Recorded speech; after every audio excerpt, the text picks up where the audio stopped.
In this video, we will look at a few examples where we're working with models that could be linear or exponential or piecewise. For our first example, an initial investment in the year 2011 of $2,500 grows by $45 per year. We want to create a model, and we want to be able to answer these two follow-up questions. What is the value of the investment in 2018? And what is the doubling time for this investment?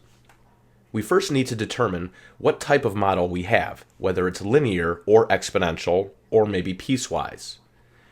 It's piecewise if we can see that there are at least two different types of growth. And the types of growth that we're looking for would be a constant amount that's added in or subtracted out. That would be linear. And exponential would be a growth that comes through multiplication, and that's usually with a percent. In this example, since we see that we're growing by an actual amount of $45 per year, that this $45 would be repeatedly added into the account, that means we're looking at a linear model.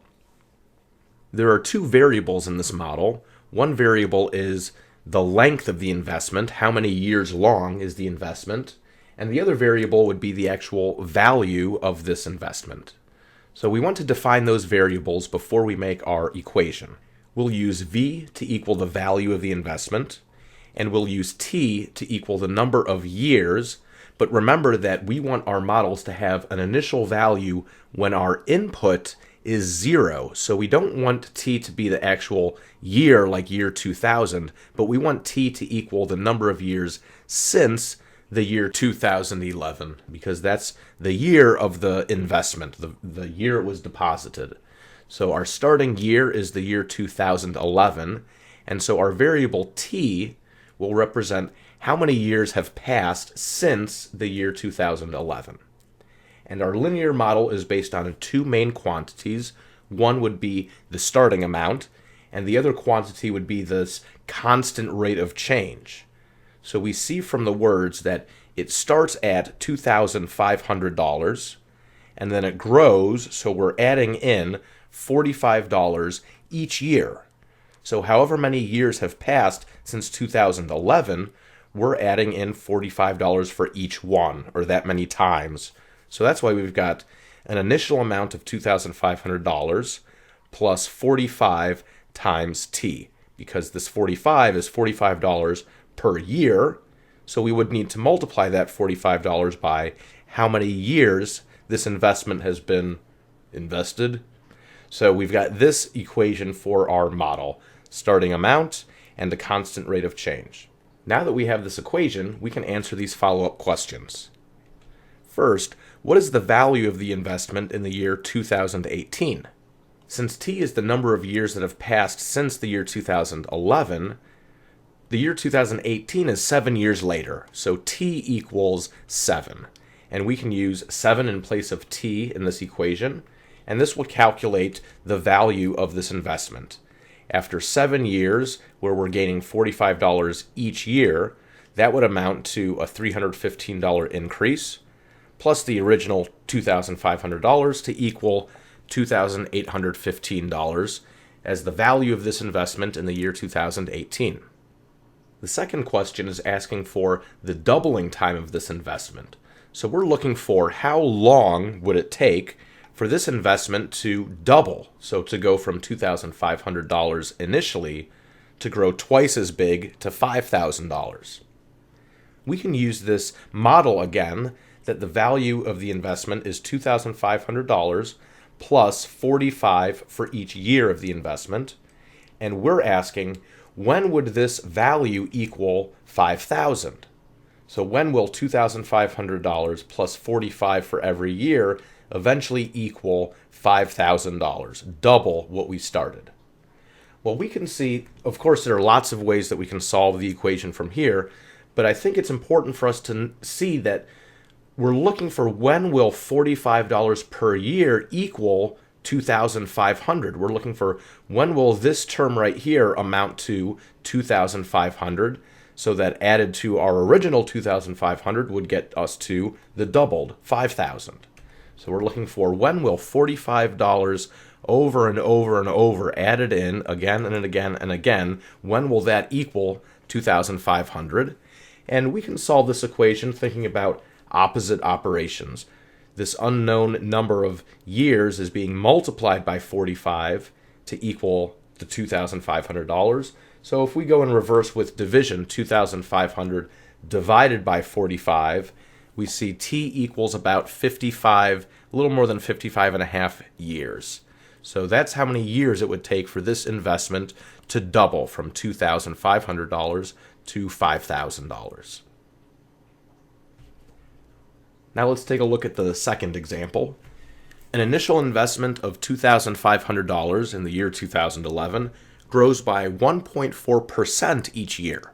What's the value of the investment in 2026, and what's the doubling time for this investment? We're looking at how this investment grows over time, and in this case, it grows by a percent each year, not an actual dollar amount that we would add in over and over, but a percent calculation is done with multiplication. And to model a situation where we have a repeated multiplication, we want to use an exponential model.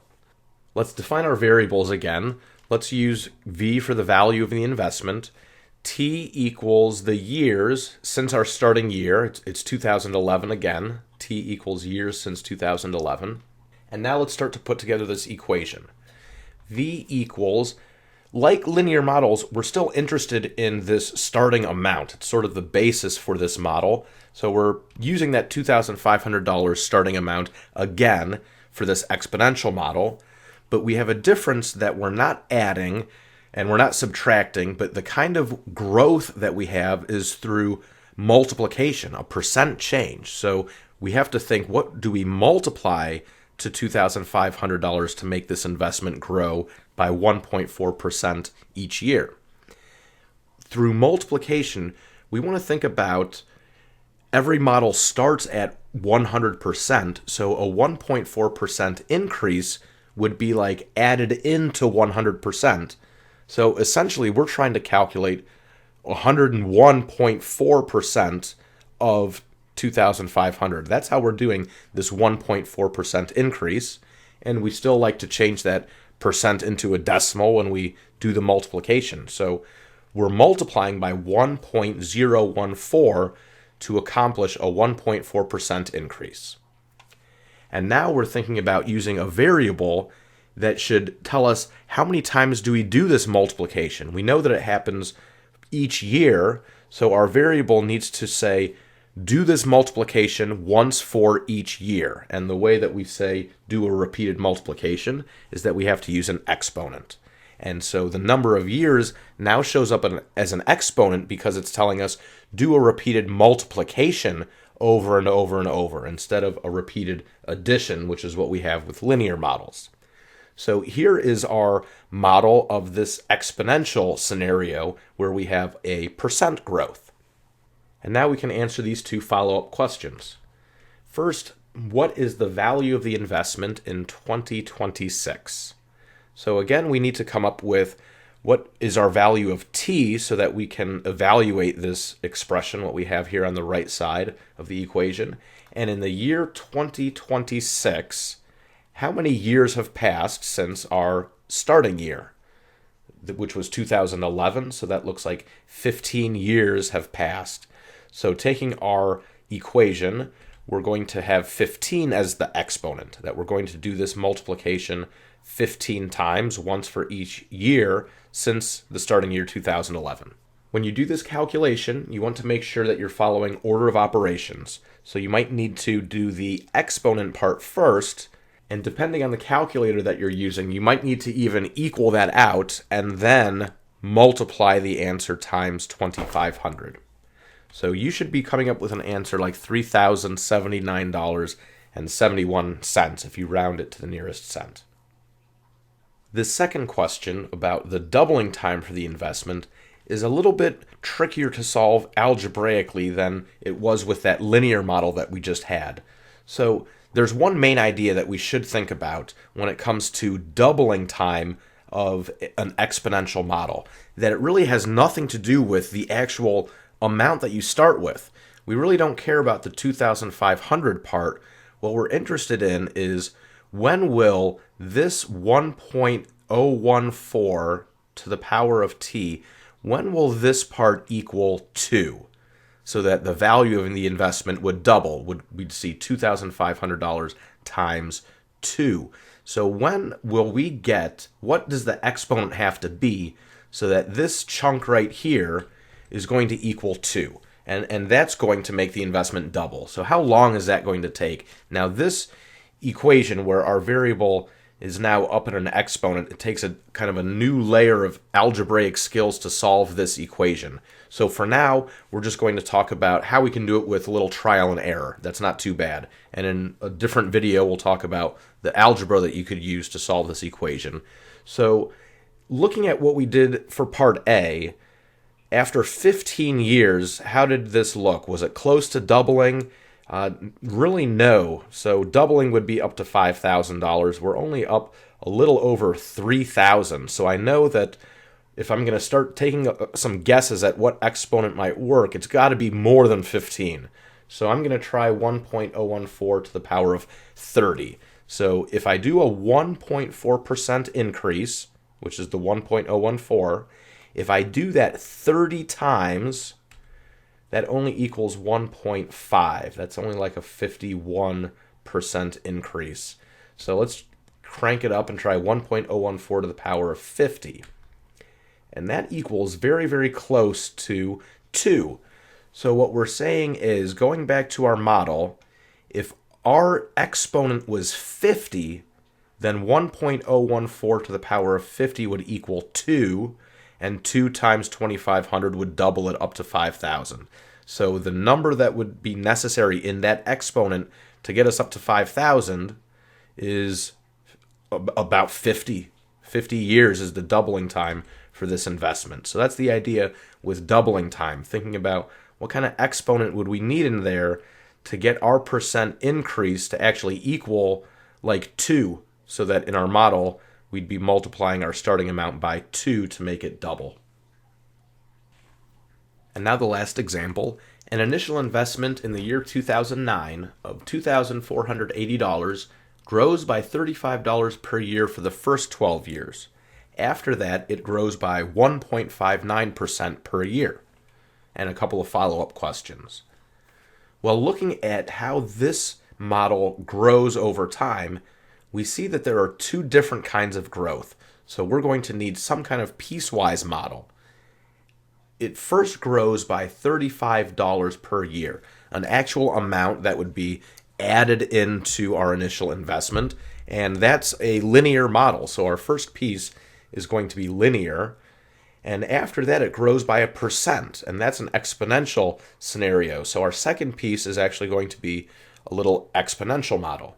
So let's start with the first linear piece. With all of our linear models, we're looking to incorporate the starting amount and the constant rate of change. We're going to use our variables the same way that we did before. The V is the value of the investment, and T is going to be the number of years, but this time it's since 2009. That's our starting year. So T is how many years since 2009. And we're starting at $2,480. We are increasing by adding in $35 each year. So we'd multiply that $35 times T, how many years have gone by. Now it's piecewise, so we need to include this note about when do we actually use this expression, 2,480 plus 35t. When do we use that to calculate the value of the investment?